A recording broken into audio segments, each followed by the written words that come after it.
Good morning.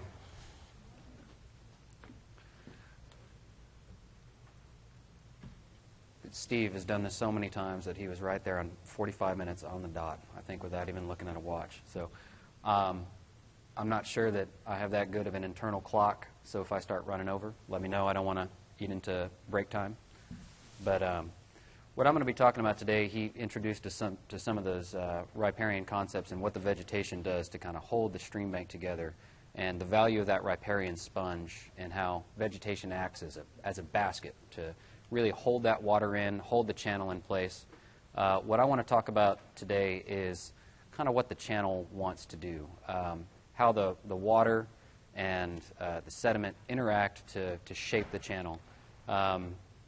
It's titled Stream Processes and Riparian Function. Oh, I'm sorry, I forgot to introduce myself. I'm Ryan McGillicuddy. I'm with the Texas Parks and Wildlife Department in the Watershed Conservation Program. We work in stream and wetland conservation throughout the state. And a lot of that is advocating proper land management and educating individuals on riparian principles. So stream processes and riparian function, we're going to be talking a little bit about how rivers shape and maintain themselves and the role that riparian vegetation has in maintaining stable streams. A word that you'll hear thrown around for that is Fluvial Geomorphology, and that's basically the academic setting that these concepts are studied in, and that just means fluvial water, and geomorphology. Geo means earth, and morphological means shape. So it's how the water and the earth interact to shape a stream. What we'll talk about a little bit today are those basic stream processes, the interaction between soil and water, and how rivers shape and maintain themselves. Watershed and stream relationships. So what happens when there's an alteration on the upper watershed or in the riparian area or within the stream itself? How is the stream going to alter itself to adjust to that? Stream, floodplain, and riparian management. Just the role that floods and riparian management have in how a stream shapes and maintains itself. Essentially, we're going to be asking you to get inside the mind of a stream. What does the stream want to do? And streams do have things that they want to do, whether they're a small dry creek or a large river on the order of the Mississippi. They all behave based on the same similar set of principles. And so we'll talk about stream functions. And a lot of this is going to be some repetitive material from what Nikki and Steve have already talked about, but it's because these are important concepts, and we're going to be hammering some of those basic concepts on you because they're so important. But in addition to the values of a stream that Steve talked about, the basic functions of a stream are to transport water. And it seems pretty intuitive and basic, but it takes water from the upper parts of the watershed and it goes downstream. But while it's doing it, it's also transporting and depositing sediment.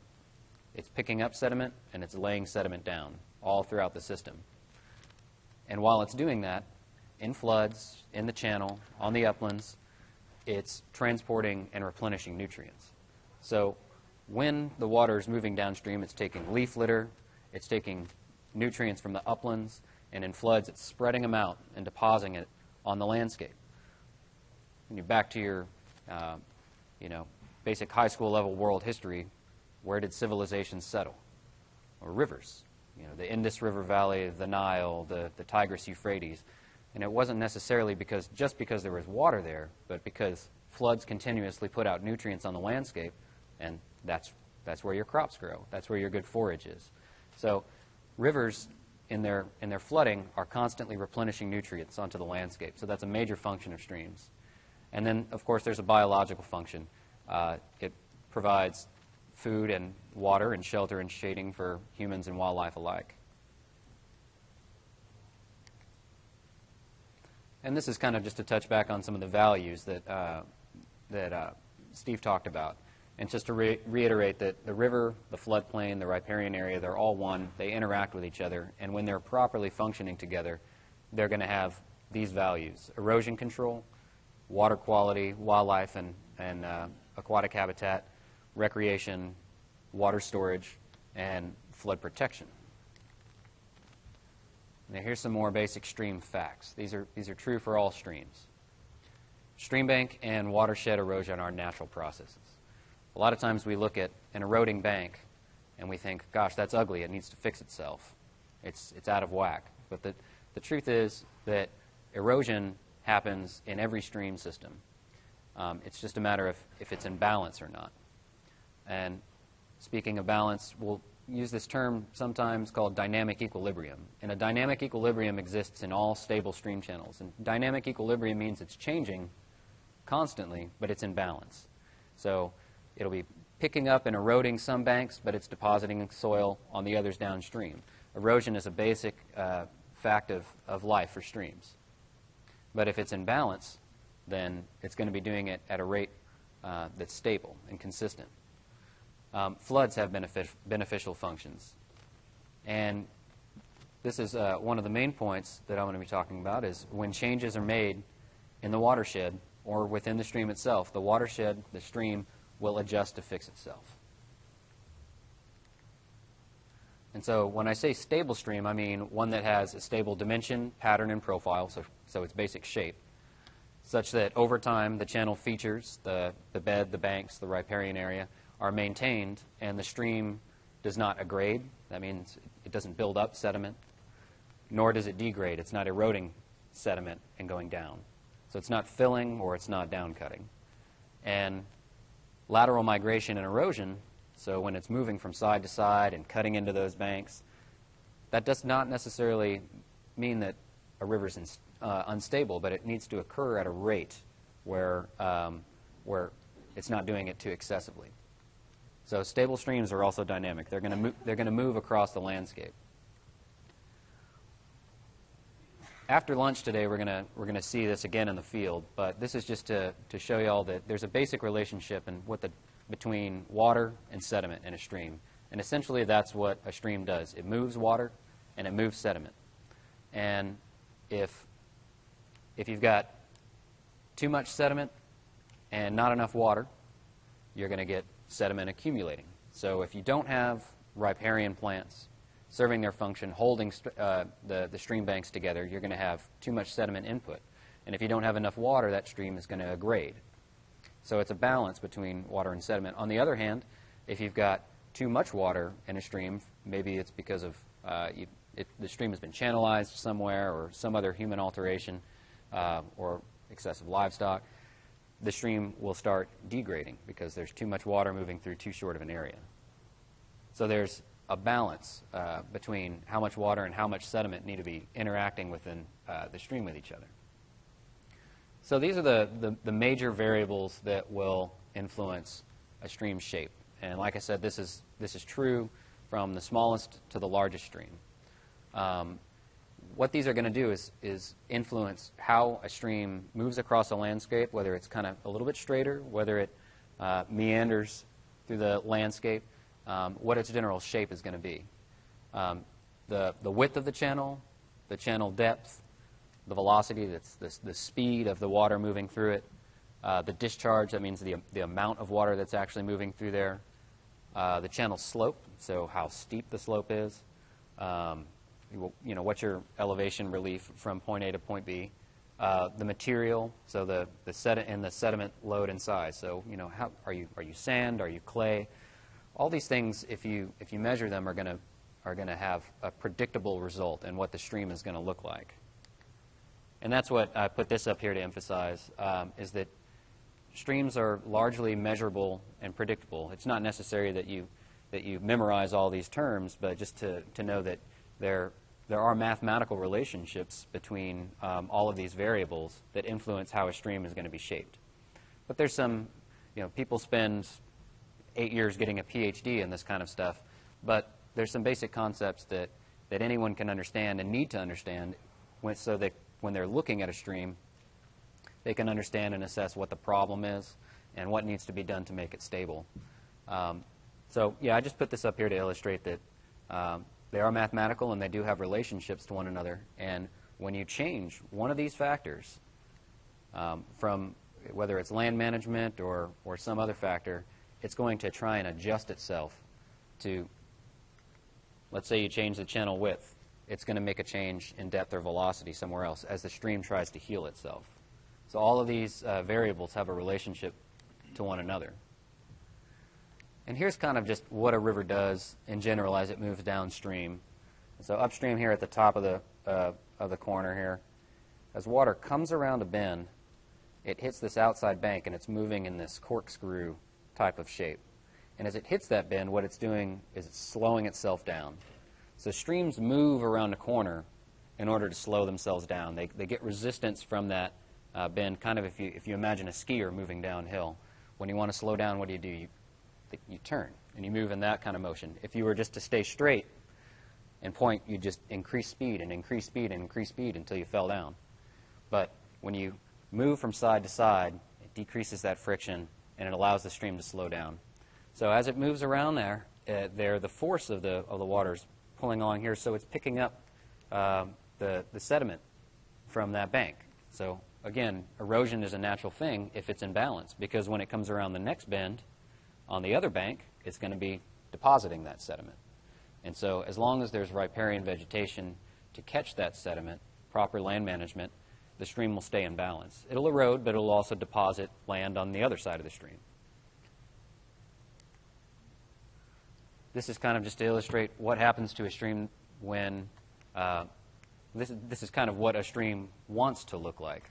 Here you have a straightened stream, presumably to make more arable farmland, and the levees here to protect the farm from floods. But when a flood comes through and breaks through, this is what the stream did by itself. This is in the Walla Walla River in the northwest United States. The stream took it upon itself after it broke through the levees to make this nice, sinuous, curving stream. And what it's doing is it's adding length here because it had been straightened.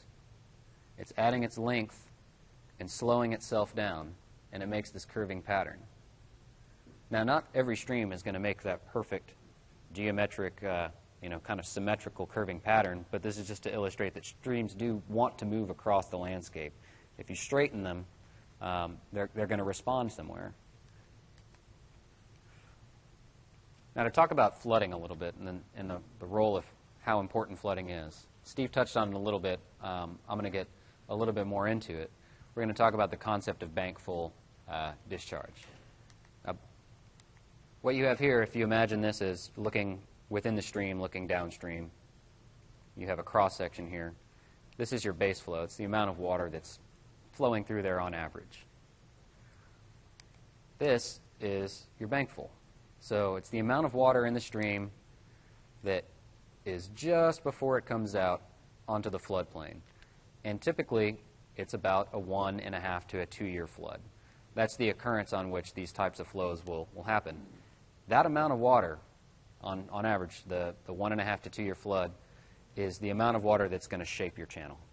So the size, the width, the depth of the channel are generally based on this 1 to 2-year flow.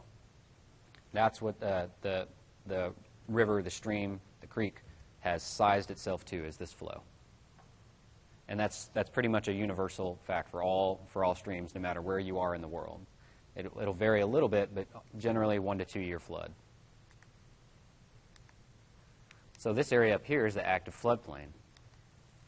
And what happens when you have a flood is there's the bankful flow, and it spreads out onto this floodplain, and your high-velocity water is in here. So that 1 to 2-year flood, where the water is moving through that channel right there, once it spreads out onto the floodplain, it doesn't matter if you're in a 100-year flood, a 500-year flood, the water speed in this channel is always going to be the same. And when it spreads out onto the floodplain, that's where the energy is dissipated. So that's why floodplains are so important, is because during a flood, it will allow that energy to dissipate over the landscape, and the stream column will stay stable. It's always going to be about the same amount of flow that's in that main channel.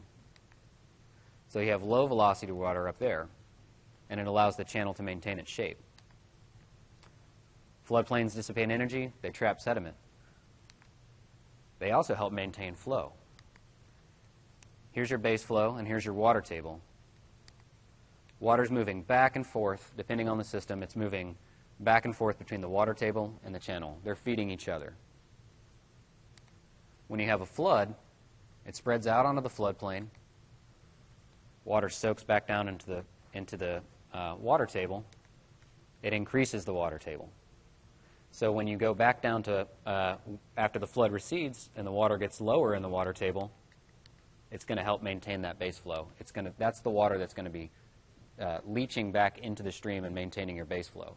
So when you allow floods to take place, when you allow them to saturate the water, when you have a water catchment with the proper land management that Steve was talking about, the water infiltrates, and that's what maintains your base flow throughout the year. You're catching water. You're not shedding water.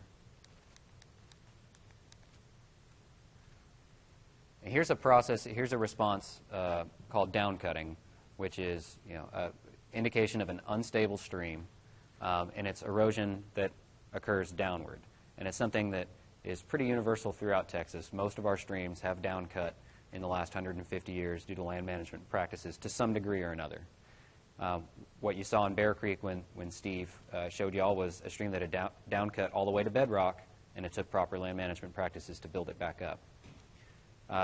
The downward erosion is usually caused by an increase in channel velocity, and that is often a result from straightening a channel so that you can have more arable farmland, or people trying to straighten it so they can get water off their property really quickly in a flood. Channel armoring, putting concrete bed or banks on there. Poor land management practices, poorly designed culverts and stream crossings are a common cause because they increase the velocity of water and it cuts down into the soil. Here's an example on the Sulphur River of downcutting. This channel used to be much narrower, much higher up on the landscape, and it's actively widening because of some poor land management practices and because it was previously straightened. And just as an example, you can see right here the concrete pilings, right up here about 8 feet above the river, that used to be underground when they built that bridge. So this river has cut down, I think in some areas, 60 feet in North Texas. It's a highly erodible soil system, but it was a result of some very poor decisions back in the 1920s.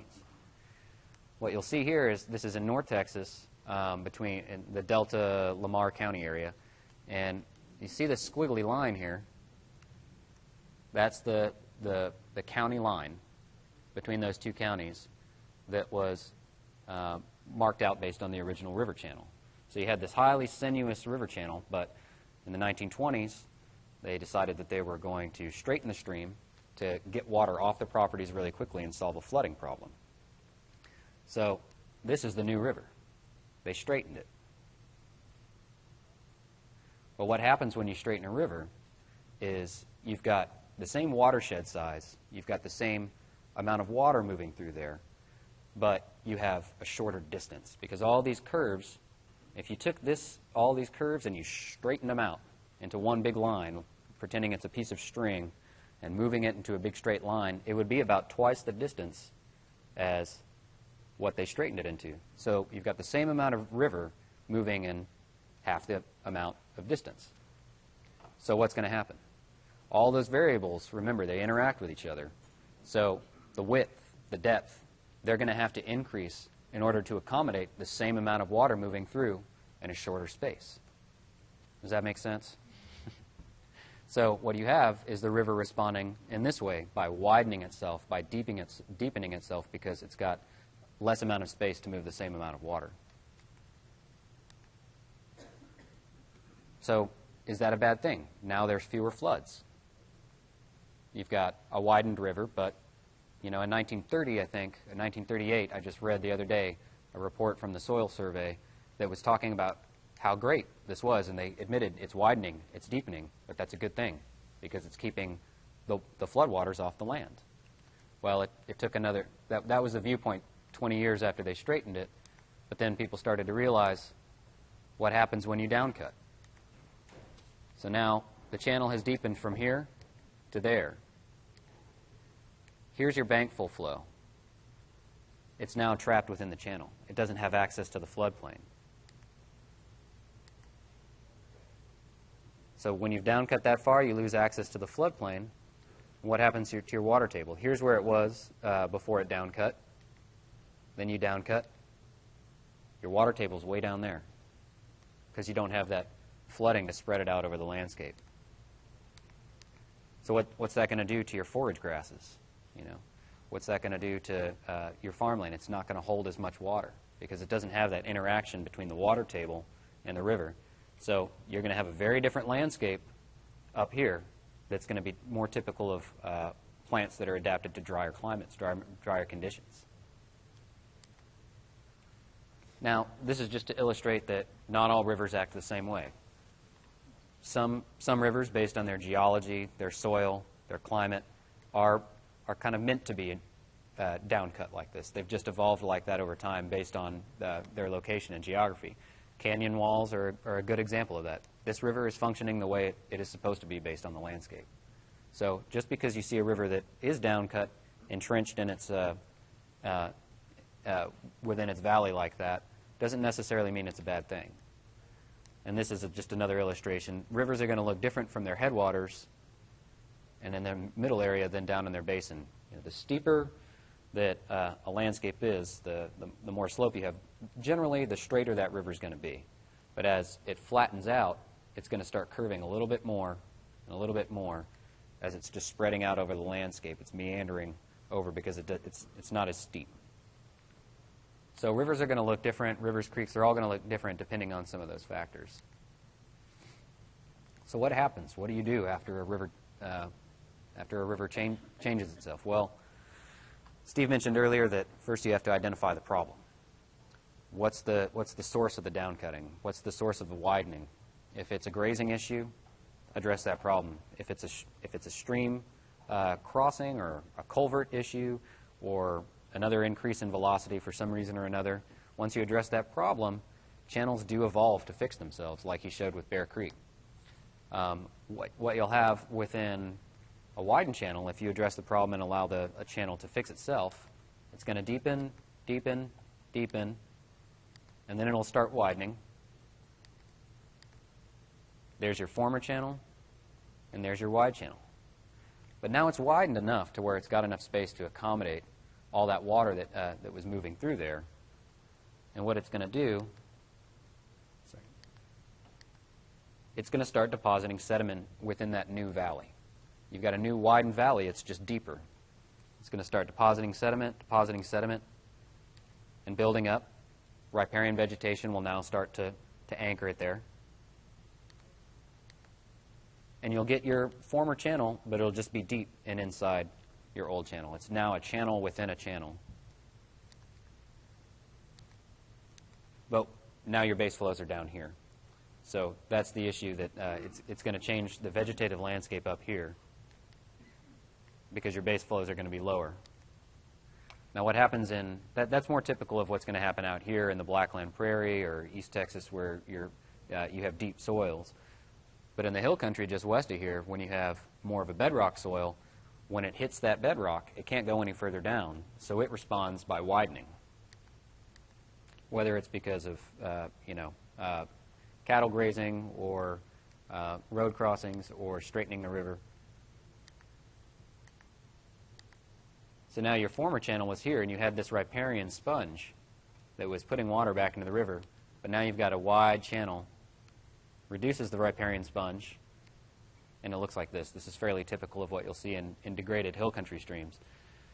So now that it's wide, you've got an over-widened channel. Well, it's not as deep. And when it's not as deep, it heats up. You get oxygen depletion, not enough room for fish to move through. It's just not a very hospitable environment. You also have more of a surface area for water to evaporate. So you're losing water. You've lost it from the riparian sponge, and you're losing it from the channel. There's just another example. I think that's the North Llano. But over time, here's an example of you can kind of see it along here. There was a former cut bank. Rivers will heal themselves. They've started depositing that material, catching that sediment, and then riparian vegetation is moving in and anchoring it there. And you can see this point bar here is starting to become revegetated with material here and stabilize this loose rock. And as it does so, when floods come through here, it'll dissipate energy. It'll slow that flow down. It'll trap more sediment and then act as that sponge again. I just wanted to spend a little time talking about the reason why wood is good. Wood in streams, we often, when we see it, we think, we've got to get that out of there. It's ugly. It's a hazard. It's causing a blockage of navigation, or maybe sometimes it's directing flow towards a stream bank. And there are cases where you might want to move a piece of vegetation because it is directing flow against the stream bank and causing excessive erosion. But generally, the best policy is when wood falls into a stream is to leave it alone. For one, they dissipate energy. They slow down those flows, allow sediment to drop out. They catch sediment. Here's wood that's buried, and it's catching all the sediment that's later going to anchor itself. And if you have a degraded stream, it's going to help build it back up. Here's Steve standing just upstream of a piece of wood that's been left alone. It's been allowed to catch all this sediment. And he's standing on wood that has caught and it's building a new formation within the channel. Pretty soon, that's going to allow new grasses to grow, help stabilize the channel. On the floodplain, it also helps to dissipate energy. Here's an example of something that you look at and think, gosh, we just got to get that out of there. It's kind of ugly. But this little log jam here, it's creating a little bit of a braided channel, but it's also stabilizing this stream here. And it's grown up, and it's stabilized. It's going to contribute to base flows. It's going to trap that water. So you've got what used to be an island of just logs that's now trapped sediment and is now holding grasses there. In addition to wood, rock is very good within the channel at both providing habitat for fish and wildlife, but also for dissipating energy within the channel. Habitat and refuge for fish. This is in the floodplain. You can see wood trapped up against these trees is going to act as a way to slow water down in a flood and allow water to leach back into the water table once it's slowed down. They dissipate energy. This is an overflow channel. The overflow channels provide that same function. You'll often see next to a main channel kind of what looks like a empty channel, and you think, well, is that the old channel where it used to be, or what is that? It's generally where the flood comes out, spills onto the landscape, and has kind of a secondary channel. That acts as a way to slow water down, and it also provides water to leach back into the main system. So there are engineering solutions that people can undertake to stabilize a stream if they have an eroding stream bank or it's downcutting. And here's some examples of these. The J-hooks, what are called here, they slow the velocity of the water down as it comes around and push the velocity back out towards the middle of the stream, and that relieves some stress on this bank if they're getting severe erosion. Weirs and cross veins, some people will, like in this picture, slope back, use some heavy machinery to slope back the slope and stabilize it with, rock probably isn't the best idea unless they cover it with willow stakes or some other bioengineering method. But these can be very expensive methods. And generally, they may be unnecessary, where if you've identified the source of the stress, you remove that stress and address it and allow nature to take its course, allow riparian vegetation to take its course, and do all of the wonderful things that Steve showed you it can do. These may be unnecessary, but you'll have to just identify what the source of the problem is within the stream, and then figure out how to address it. But in general, when we look at a stream, we advocate, well, is just leaving it alone, is addressing the problem, the source of the problem, enough to fix it? Then if it is, give it time, give it some love, allow it to heal itself. So just in summary, streams, how they shape, how they maintain themselves. Streams are dynamic. They're ever-changing. Their main function is to transport water and sediment. And if they're doing so in a manner that's stable and consistent, if they're in equilibrium, the water and the soil are going to interact in a manner that the stream doesn't build up, nor does it cut down. A stream's morphology, its shape, is largely predictable and measurable. And a change in one of those variables will cause an adjustment in another. So if you change the amount of water that's moving through, you're probably going to change the width and depth. The stream, the floodplain, and the riparian area are all one system. So think watershed. Everything that happens on the upland has an effect on the stream. Floods have beneficial functions. Yeah.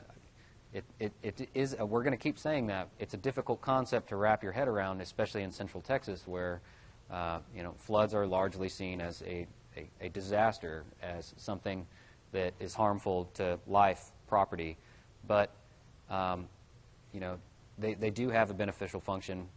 While we need to take steps to ensure our property, our safety, we need to recognize at the same time that there are benefits to floods.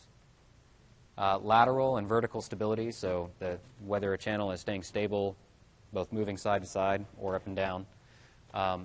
Stability maintains base flows and the water table and that riparian sponge. So those are some of the main concepts that I hope y'all walk away from.